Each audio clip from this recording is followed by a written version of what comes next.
Labyrinth Zone, un niveau à Liège. En plus, ce niveau il est vraiment trop dur parce que c'est un niveau aquatique. Vraiment l'un des pires niveaux, même le pire niveau de tous les jeux Sonic classiques modernes. Vraiment, c'est vraiment le niveau il est vraiment trop nul. Ça vraiment on n'est rien qu'au premier jeu.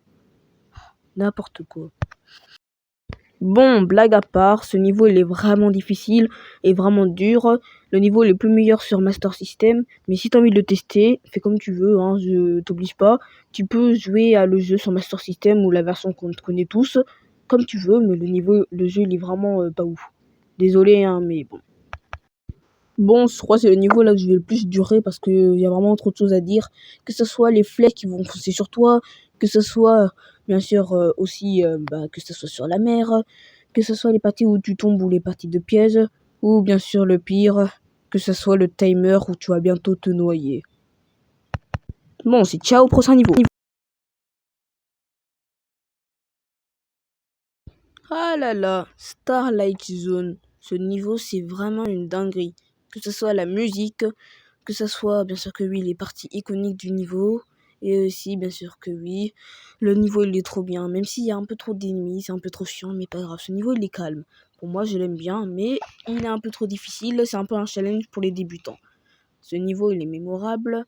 Et c'est comme Spring Yard Zone et Green Hill Zone. Ils sont tous les trois mémorables. Dans Sonic 1, c'est les trois seuls niveaux. Parce que les deux prochains, ou je sais plus les trois, je sais pas, les autres prochains niveaux sont vraiment des niveaux de con.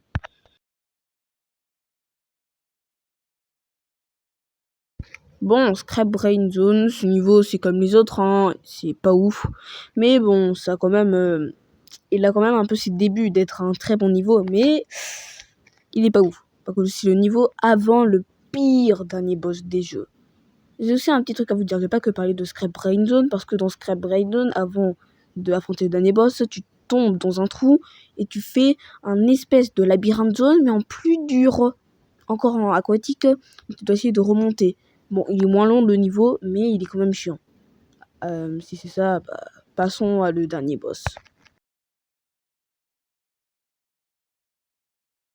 Bon, enfin c'est le dernier boss.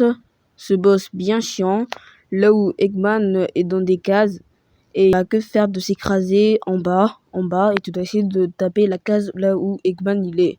Et plus le temps passe, plus ça va vite. Et fais attention parce qu'il peut aussi t'écraser. Et ouais, c'est un peu chiant. Et quand t'as battu le boss, et t'as une fin trop cool. De là, la fin elle est pas ouf. Pour moi, cette vidéo devait plus s'appeler Ça fait quoi de un The Sonic sans faire de spin dash, sans tase, sans deuxième joueur, sans de Super Sonic. Et c'est Sonic 1. Ah oui, et si t'as tous les Chaos Emerald, ça rajoute juste des fleurs à la fin du jeu.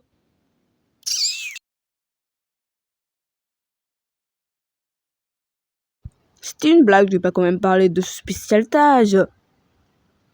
Bon, ok, vas-y, mais c'est le dernier. Hein. Bon, dans ce spécial tâche, t'es Sonic, c'est un peu un mini spinball. Là, tu dois foncer sur des choses. Attention, il y a des petites cases, il va te faire perdre. Et tu dois essayer d'attraper le Chaos Emerald. Bon, merci d'avoir regardé cette vidéo. Et si vous me dites, ouais, mais pourquoi tu parles pas des jeux Sonic modernes? Parce que un coup Sonic il est en chevalier, un coup Sonic doit sauver le temps, un coup Sonic il est avec des yeux blancs. C'est n'importe quoi dans bien longtemps les jeux modernes. Fin.